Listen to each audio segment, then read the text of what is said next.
perfect. So Cool. what I'm going to do is I'm going to do a quick intro for the audio, and then I'll Okay. go through a bunch of questions, and then yeah, we'll just chat on all the questions. Should I put my AirPods on or no? Yeah, probably that's a good idea. Okay, let me do that. Yep.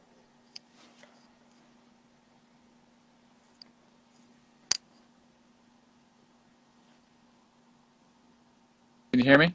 Yeah, I Okay, lost great. you there for a Perfect. bit. You're Yeah, good? no worries. Yep, All great. right, so let me do this intro real quick, and then we'll dive into it. So, Yep. guys, really appreciate everybody listening to the podcast today. And we have a very special guest. Our guest today is Blair O'Donovan, who is the strength coach for the Washington Wizards and the founder of Healthy Baller. Blair has a wide range of experience when it comes to working with basketball players. And when I first met Blair, he was a strength and conditioning coach for Montrose Christian Academy, and then went on to Gonzaga High School, coaching strength and conditioning in Washington, D.C. Blair then went on to open a state-of-the-art facility called Healthy Baller, where they provide strength and conditioning and physical therapy for a wide range of athletes. And then to top everything off, he was offered the job and title of Director of Physical Preparation at the Washington Wizards, which is truly a well-deserved job. And the guys at the Wizards are very lucky to have such a top-notch guy. So Blair, thank you for your time and welcome to the show, my man. Yeah, thanks, Will. Really appreciate it. So just before we go into these questions, Blair, can you just give us a little bit of background on yourself and how you got into basketball and then how you got into strength and conditioning? Yeah, so this trails back quite a while. Like, I grew up in a neighborhood of a ton of kids. I was really lucky in that sense where there was probably 20 kids my age or an age up or age below. And so sports was like our life. Okay, and that's all we did. And it was everything from football, basketball, baseball, hockey, everything. We did everything. And so early on, it was important for me to be good at sports. And I really enjoyed it. And it was also a very important outlet for me. Unfortunately, my athleticism was mediocre at best, okay, as a youngster. And so even as I want to say 12, 13-year-old, I was so intrigued about what it would take to become more athletic. Okay, so my big trigger was my cousin was like an athletic trainer, like I think part-time, years and years ago for the Pittsburgh Steelers in the NFL. And he would send me programs in the summer. And I literally felt like I had the Holy Grail. I felt like I had the secrets. And it was strength training, it was pictures, it was so cool. And I knew none of my friends had this stuff. They didn't have access. And so I started feeling an addiction of like, wow, I got this information and I'm going to become better because of it. And that essentially triggered me to learn about development, learn about how to become a better basketball player, better baseball player, better athlete. And so I can legitimately say I'm in this business for selfish reasons. And even to this day, I'm 40 years old. I'm still playing and tinkling with my own training to see how I can get better at certain things and what works and what doesn't work and what I respond to.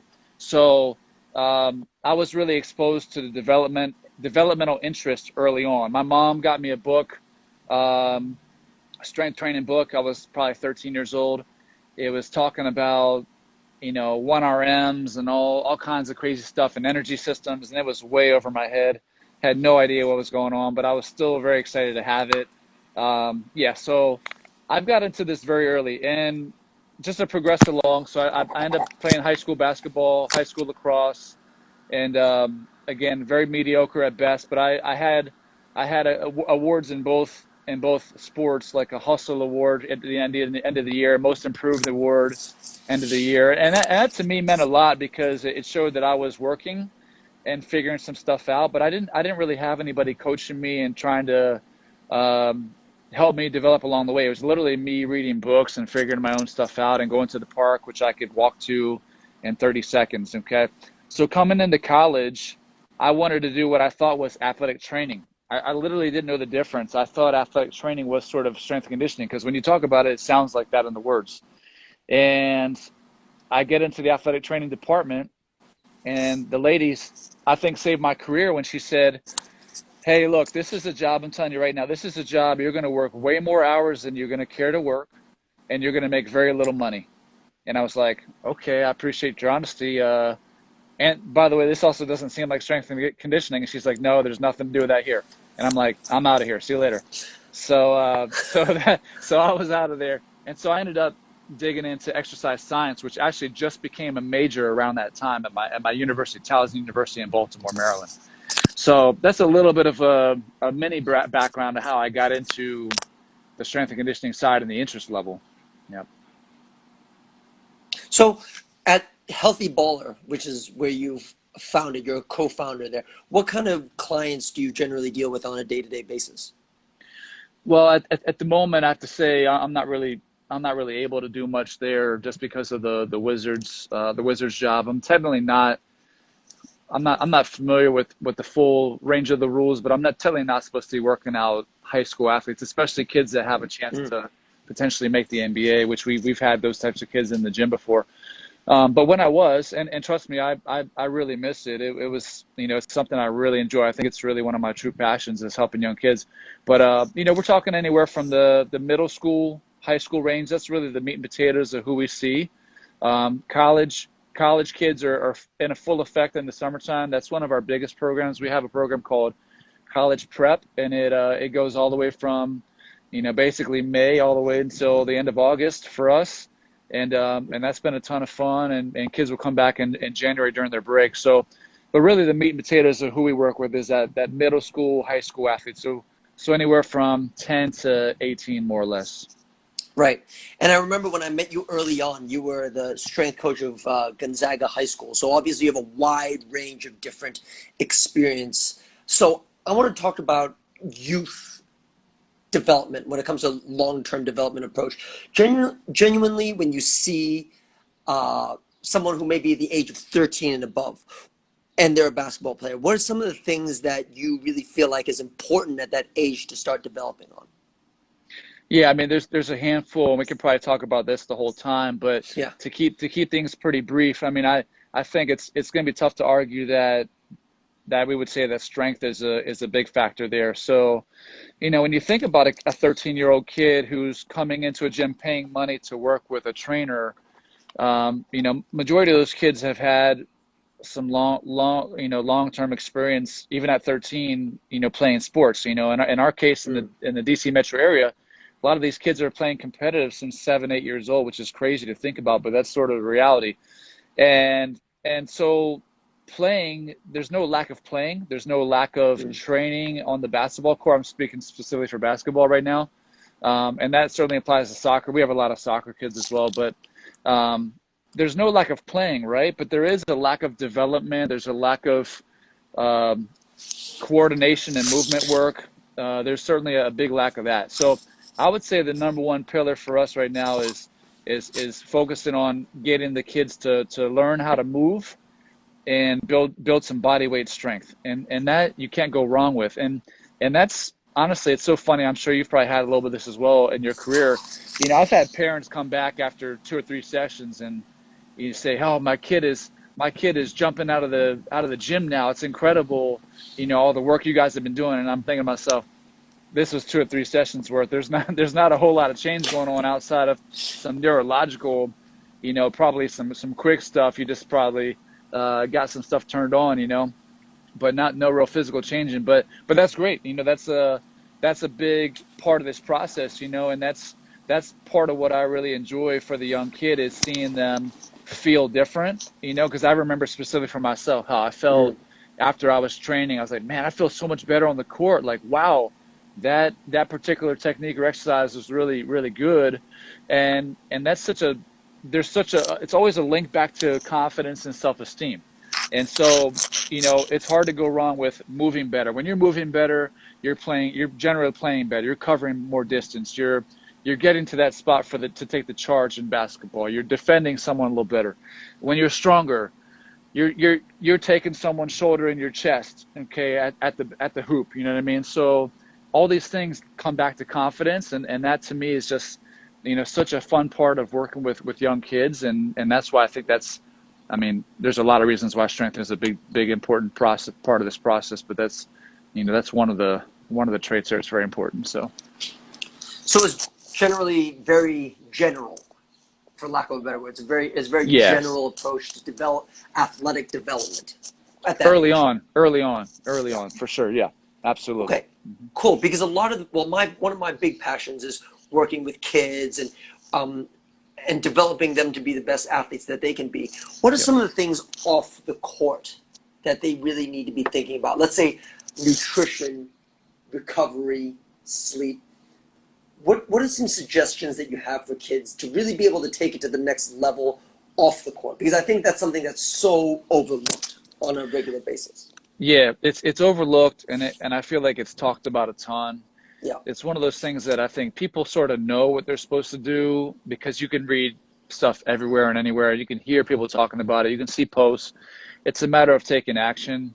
It's a matter of deciding like what's really important for you. So, um, let's just start with sleep. I mean, you can't. It's so easy to find positive research on sleeping enough and sleeping in high quality and how that affects your ability to recover and perform. I mean, there's just so much out there, and so that's not an argument anyone can fight, you know. But when you're talking to the young kid, you know, we're dealing with a different generation than from what I'm used to, and I hate to think that I'm in that older guy now that's talking like this, but it's the reality. Like, look, I mean, Call of Duty is the hot thing right now on PlayStation 4. Okay, I'm 40 years old and I even play it sometimes, and I know how addictive feeling it is, right?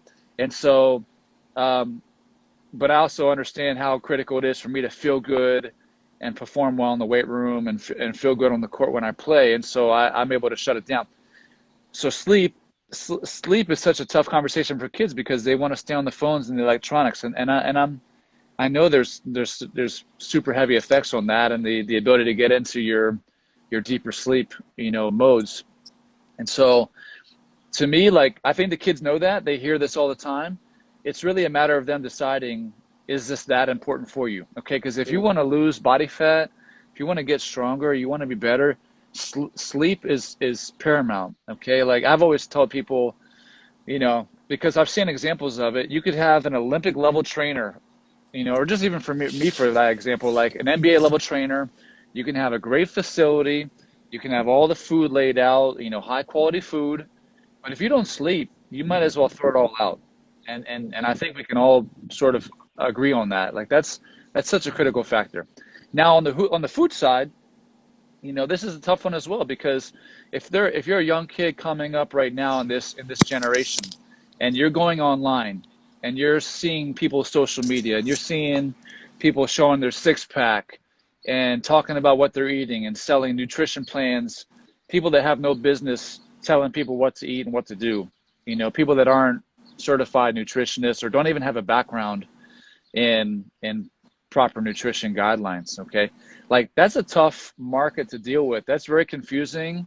um, I mean, I don't know any stats, but I'd be willing to bet there's probably more food issues, you know, going on nowadays than even 20 years ago, you know, because there's so much pressure online to be that big, strong, muscular athlete, and here's how to do it. Eat like what I'm doing. Eat like paleo. Eat like keto.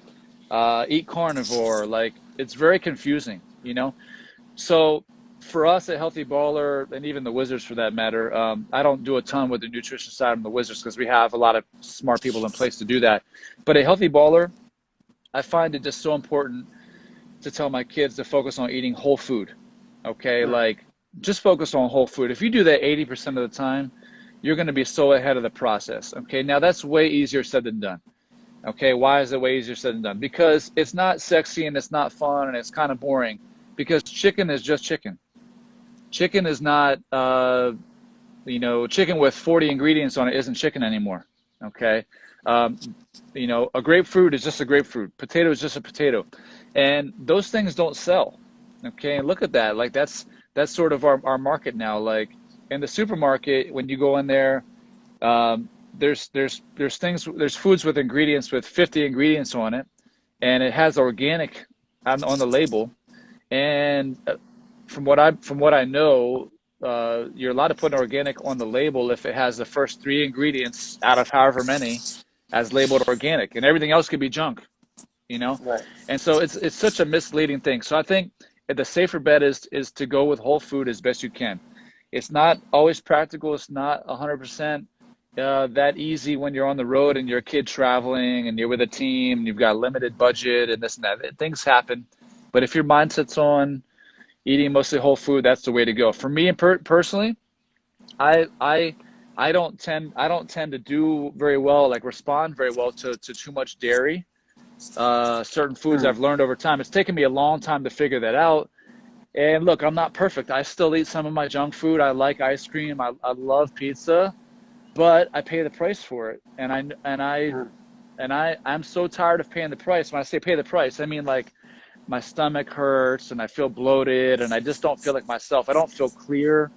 And and trust me, I have no nutritional agenda. I just, for me myself, want to feel great. Yeah. And I feel like if I do this 80% of the time, at least, then I'm on a good track. And I think that's why it's so important for kids to just sort of focus on whole food. As far as recovery is concerned, outside of sleep, you know, right now online, everybody's selling gadgets. They're selling the hypervolts, you're selling the Normatex, and we have all those, and those are great. But I'm telling you right now, you're not gonna trump any recovery or bigger than sleep, okay, or getting a Mm. nap, okay, and eating properly and drinking enough water. Those are the prime, big rocks we call those, okay. And if you're gonna look past that, you're looking in the wrong direction. So that's a little bit of my take on the nutrition, recovery, sleep side there. How do you go about putting together an assessment for a basketball player? And generally, what do you see that basketball players lack? I mean, we talk about younger players when it comes to strength. What are some of the things that you keep an eye out for since you've worked so much with basketball players? Yeah, but I'm sure my answer will probably be similar to how you take a look at athletes. Um, we like to do like a modified functional movement screen. When I say modified, I throw a couple of additional um, tests in there. Like I'll do like a single leg squat. We'll throw in some other shoulder tests in there, especially if they're an overhead athlete, which we don't have many of those. But I'll do a modified version of that just to see how they move. And I always try to get everything on video because that's also a rewarding part of the process to see a kid not move well on video early on.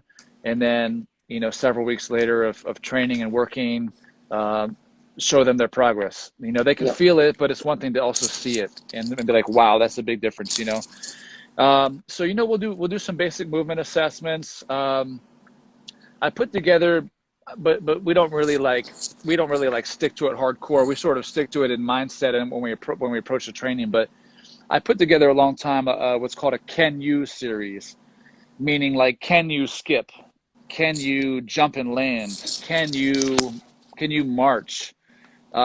Keeping it so basic, right? Because I see kids that come in the gym, they can't even skip.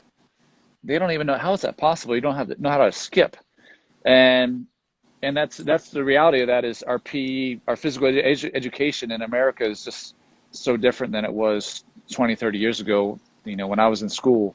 And so the formatting and the demands are way less, than what they were in the teachings. But yeah, so I have like a Can You series and yeah, I want to make sure kids know how to land. Of course they think they know how to land, but I'll ask them to land at like different levels, and figure that out. So that's part of our assessment. And what I would do is I would traffic light the system. Again, this is all in concept. I have to admit we didn't really like put it into full play, but we always do have this in our mind while we're training and in our notes. So if a kid sucks at landing and doesn't really have that body control, that's a red light. That's something we've got to really try to spend some more time on. If they have trouble skipping, same concept. And as a result, if they struggle in these things, spending time on that's going to be beneficial. Now, also too, we have limited time with these kids. We have an hour, usually on average twice a week. Some kids come in three or four, but most of the kids we've seen over the course of my career is 1 hour twice a week. So that makes it tough, right? You got to condense a Mm. lot of stuff in that hour, but still, it doesn't negate the fact that you know something as simple as skipping or jumping rope or jumping and landing are not important because we want to get the strength stuff. Like we certainly make sure that we have a positive agenda and making sure some of these movement qualities improve, right? So that's one of the areas. So some of the things that I see commonly, ankle mobility restrictions, very, very common. And a lot of times that's just a result of kids playing so much basketball and jumping and doing the same patterns over and over and over. And that restriction obviously can go up the chain and affect squatting, affect jumping, affect landing. And that's also a fun process too, to see, okay, you get some fundamental approaches to, getting their soft tissue work done, simple foam rolling, simple trigger point work on their feet and ankles. They've never probably done much out of their shoes. So we try to train a lot out of the shoes. We try to work on the bottoms of the feet with a tennis ball or lacrosse ball or some rock mats. And that changes the game. And so ankle mobility is one of those that's just a huge one. I see that more than anything. And more often than not, the type of kids that we have that come in tend to be more bouncy, and I would call them more elastic than they are strong.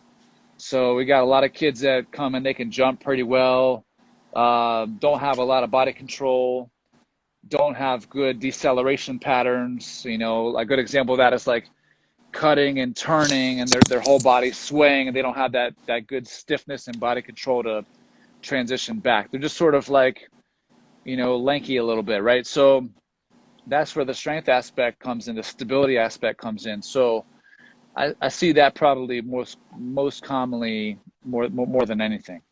So I love this Can You series because I don't have this, and I'm gonna definitely implement this. I really like Yeah. this. I do 3D maps from the Gray Yep. Institute, so that Mm-hmm. works. I really like that, just Mm-hmm. because I used to do the functional movement screen, and it's great because it's a good guide on, it's a good outline of how they move. But for me, I like to look at the different planes of motion, and so different. Like one of the things here is that you said you look at landing, and you have levels. So basically, what you're saying is that you jump off of a different box height. Is that how you No, do it? No. no. So it'll be minimal height box, maybe 6 to 12 inches. Okay. Yeah. And I'll say, okay, I'll have them first find the stance we want before we jump, before we step off, not jump off. And so that might be regular athletic stance. And we find that by just having them slide their fingertips to their knees. Okay, that's just a comfortable athletic stance, right? And Mm-hmm. so that might be one level. And then I might go a little higher up, okay, to like maybe a quarter up the thigh, and then maybe halfway up the thigh. So because we're not always going to land in a purely athletic Right. stance. They're going to land tall. They're going to land on one leg sometimes. They're going to land in different, you know, contortions with their reach and stuff like that. So I'm not throwing any hand drivers or anything like that in there with landing, but I'm just have different levels of landing where it's going to be low to high, more or less, just stepping off a box. Yeah, Right. basically learning to create stiffness in these different positions. And do you look at landing from different planes of motion, or is it just simply just like coming off just, or would you like look Yeah, at landing from a bound, like a lateral bound? yeah. So, like, just to be honest, like in our main assessment, we're not doing Right. any Yeah. lateral bounding stuff. We're just doing straight up and down. And then, I mean, look, the way we really approach this whole thing is every single session, and you've heard this from me before, Will. Every single session is an assessment. Right. Of It course. just is, every day. So just because they come in and they squat well one day or they jump well one day, doesn't mean that that's going to be the case every single time they come in to train, because they might have come off a 4-hour practice with a crazy coach and Yeah. they're just beat the crap and they just can't move well. Well, that's information, and you can't necessarily treat them the exact same when they don't have the same range of motion they used to have. Okay, um, so yeah, Right. so we really take every session as an assessment of sorts. For sure. And when you go about developing speed for a basketball player, do you generally take a more holistic and general approach to develop speed? Like you would tap into multi-directional speed, acceleration, absolute speed, even though you may not see a whole lot of absolute speed, you may work on the mechanics, or do you really narrow down on what exactly they need in the basketball court? No, yeah, we take for the young kids, we take a general approach because a good majority of our younger kids actually still play multiple sports. So, we do Mm-hmm. have a lot of kids that play soccer and basketball and lacrosse, or two out of those three. And so much of those sports have a big demand on acceleration. And for those field sports, they definitely have the absolute speed factor. And so I just find it important from an athletic standpoint, whether a basketball player, of course, they're not going to reach absolute speed just because of the demands of the game. But I find it important to become fluent in those other characteristics. So I don't think that it hurts to learn some of that. Are we spending a time on absolute speed in particular? Not really, but we are tapping into it. We are teaching it. We are going through progressions, with athletes and stuff like that. So, Cool. Now, yeah. I want to switch gears here and talk about stress management because I think as strength coaches, a lot of the times people think that we just hit the weights, go on the VersaClimber or whatever, and they don't think about that we're stress managers in the purest form, actually. So, how do you go about managing stress of a season when it comes to the high school players who might give or take play 30 games, and then say an NBA player who has to play 82 games? Not only that, but he has to be flying all around the country. What are the certain things that we have to keep in mind? Yeah, well, I'll start with the younger kid because I feel like in the private industry, that's one area where we can really imprint and make an effect on how they approach recovery and their ability to manage the stress. So, what I have found is I have to ask 20 questions every time I meet with an athlete, a young kid. Okay, what did you do? How was the workout yesterday? Um, how do you feel? How'd you sleep? What'd you eat this morning? Got to ask 20 questions all the time. Why? Because they might not necessarily think that whatever they did before is going to have an effect on what they do today. And so that's one way of stress. And trust me, every time I've trained a young kid, I have plan A, B, C, D, and E ready to go. Um, and in a lot of cases in private business, that's what makes it tough to really map out a purely perfect, say 8 to 10 week program because things happen. Life happens. Like I said, sometimes I've had it many times. Kids coming in for training after practice. It was supposed to be an hour practice, and it turns into a 2 hour practice, and the kid is just super dead. And whatever I wanted to do that day is affected. And so, I think on our side in private industry, we can manage the workload better than they can. So in the sense of, hey, I might have had a big workload day in the weight room planned, and then I ask my questions and I do my personal investigative research, and then I make some adjustments. Okay. And that's a way of managing the stress and then teaching them that, hey, today might not be the best day for us to crush it. Okay. This is why. And so, for me in the private industry, that's a very much an educational piece, but it's also, you sort of have to feel it. I think we all know, we've all been to our own limits, whether it's training, whether it's stress, whether it's nutrition, and you sort of find where your limits are. And so for the younger athlete, it's understanding and learning where your limits are and finding out what's too much. And I hate to say it, sometimes I really feel like injuries are nature's way of saying, hey, chill out for a little bit. Let's take a break. Okay. We're going to make you take a break by literally, hurting something, so I believe sometimes that's the breaking point. And that's one way of learning how to deal with stress. What was too much? What was too little? Going from 0 to 100. Okay. Um, so education and feeling is big for the young athletes. For the NBA athletes, it's not a ton different, in the sense of, look, they're really pushing their limits all the time. Okay. And we're traveling a ton, and you're sort of in a race to figure out how to feel better. And this in and of itself makes it so much more important to hone in on your sleep, hone in on your nutrition, hone in on your recovery modalities. Okay. And just really being aware and cognizant and a good communicator about how you're feeling and doing. Um, For us in particular, like we make very important guidelines for when we travel. We wear compression pants, and that's very important for us to do. So that's highly encouraged every time we get on the plane, whether that's a 1 hour flight or going cross country to the LA West Coast trip. And that's a big help. And I even do that myself because I just feel better getting off the plane. But like we're dealing with human beings, you go to a different city and you have friends in another city and you want to hang out and stay out late and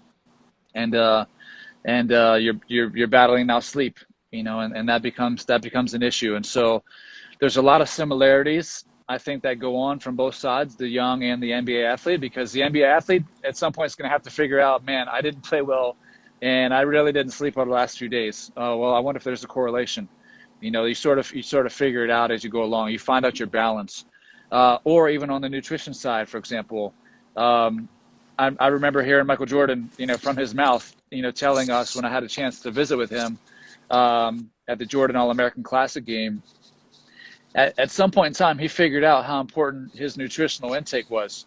And I remember our last few times doing the Jordan Classic game, he talked about this every time. And it really struck with me how important that became for him. And he figured out what he felt best eating before the game. And how did he figure that out? Probably because he ate something that didn't feel good before a game, and he didn't feel that great, and he didn't play that great. And so I just encourage the young kids. I even encourage the NBA athlete as I talk to them, keep notes, find out, what did you do the day you played really well? Like, what did we do? It might have been a pregame lift with me, and that's happened in a lot of cases. Some of the guys felt great coming out of a pregame lift, or they had something particular that they really like, and now they know that's their staple meal before a game. And all these same things apply to the young athlete. Keep notes, keep notes. You never know. And hey, look, if it's a Snickers bar that helps you before the game and you felt good, those are notes. That's information. Is that the best long-term strategy? Probably not. But if you felt good, that's notes, and take note of it, because we ultimately want to do things that are going to help us play good. That's where we're going for this whole thing. However you get there, everybody's different. Okay, everybody's different. It doesn't mean that I don't necessarily believe that means that somebody can just have a bunch of junk food and just always get away with it. I feel like it's going to catch up at some point, but however you get to playing at a good level, like, understand how you got there and respect how you got there. It's probably a cumulative effort of your training on the court, training with coaches. It's training with your body and getting stronger. It's probably a cumulative effort there that is helping you get to where you are. And to be respectful, that's important. Right. Now, as strength and conditioning coaches and head coaches, we usually always want what's best for the player. And we take different approaches to do what we think is best for the player. If you've been in strength and conditioning for long enough, you'll understand this question. How do you respectfully have a crucial conversation with a head coach who might be taking traditional approaches to training, like running 10 sets of 1760s at the end of practice, and allowing them to understand that there could be an alternative way to reach the same results that he wants? It's a great question, Will. And the funny part is, I have to say, the majority of my conversations there have been when I've been working in China with different teams, or I shouldn't say just China, but like Asia Pacific, Taiwan, Philippines, Indonesia. I've spent a lot of time in all these different countries, and China probably the most. And I just find it very interesting that, like, this is still an issue. I really do. In the NBA, we're lucky to have so much tech, and we're utilizing that to help make better decisions. And I just struggle to understand why this is still an issue when tech can easily be an objective measure to tell you, hey, this guy might be overloaded. We got to respect that, okay? And if we don't respect that, he's probably going to get injured. But what I feel like the mindset is in the other side of the world is like survival of the fittest. Only the strong survive. And that's just a poor approach, because, there's so many talented athletes, I think, in the Asia Pacific market. And I continue to expect that we see more athletes come out of there and even into the NBA. But these guys get beat down like crazy, and I feel so bad for them. And I'm still, I'm still very much involved in the China market, in communication with players that I've worked with over the years, coaches and people who are managing teams and stuff. And it's mind-boggling to me. So what would I say to them? I would do my best to provide some research, provide some data. If there's an opportunity or a budget to provide any tech, whether that's through heart rate monitors, whether that's through sport tracking where you can track sprints and accelerations and jumps. I just think the numbers don't lie, and it's one thing to say load management doesn't work. It's another thing to just totally disregard it altogether, you know. And I feel like the old school coaches, even in America here, I just feel like they're making a mistake and don't quite understand. There's got to be a progression. There's got to be a ramp for athletes if you want them to adjust and acclimate well. And this is going to be really telling for us in the NBA, to be honest with you, as we come back, because everybody's just chomping at the bit. We're dying to get on the court. And we're already talking about the days that we're going to end up getting in there and what we're going to do and how we're going to do it. But ultimately, basketball coaches, they want to coach basketball. Ultimately, basketball players want to play basketball. And that's really tough to hold them back on the reins. So this is where our tech and our objective data is going to be so critical to help us not have a bunch of injured guys, and like, that's frustrating, I know, for teams and coaches that don't have that voice, because you can do some great work in the weight room and have good buy-in and have players love what's going on and work hard. And then you have a coach that's just negligent to understanding that, running for 45 minutes after practice is probably not the best way to go. And that's their mindset of getting better. Harder is better, more is better. It's not always the case. Sometimes it is, but it's not always the case. And that's a tough conversation. But like I said, I would really encourage, finding some research, finding some data points, something as simple as like doing an RPE, a rate of perceived exertion. While that's very subjective and it's only really reliable if you're getting good information from the particular athlete.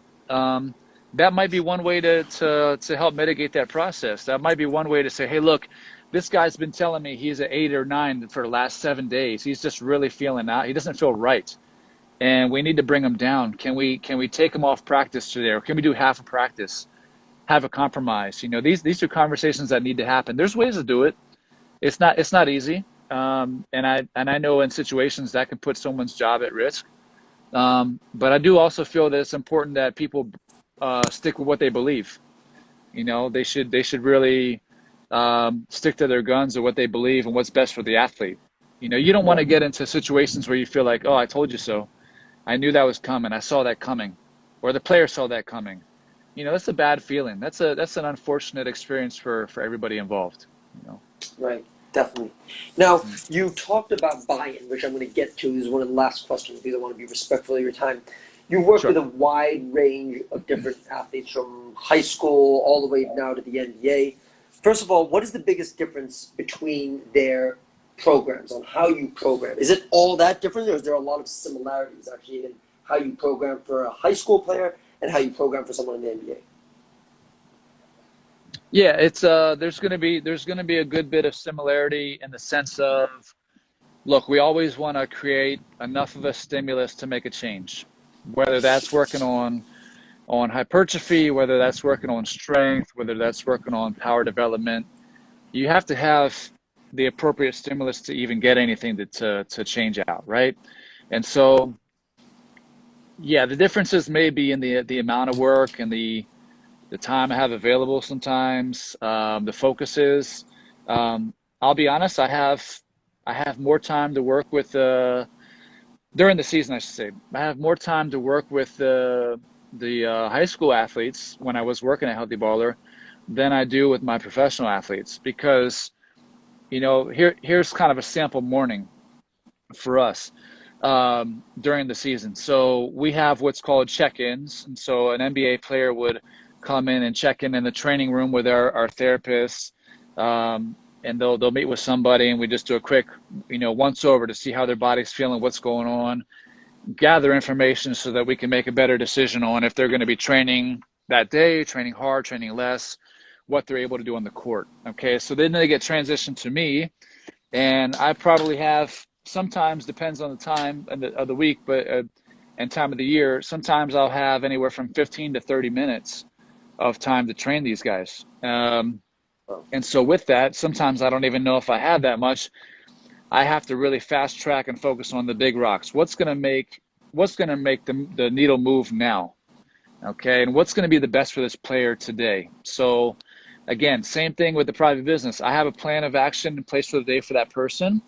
But if I gather different information from the training room that, hey, this guy isn't working right today, then I've got to make an adjustment. So there are some similarities in that sense, but I probably have more time and ability to mold and sculpt the younger athlete, because you're seeing them 2 to 3 times a week for an hour.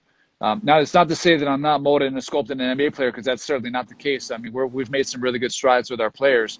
It's just different. It's just more condensed. Still going to hit a lot of similar areas. I'm a big believer that, like, regardless of your movement assessment, it can't hurt to mobilize the ankles. It can't hurt to mobilize the hips. It can't hurt to mobilize the thoracic spine. I'm a big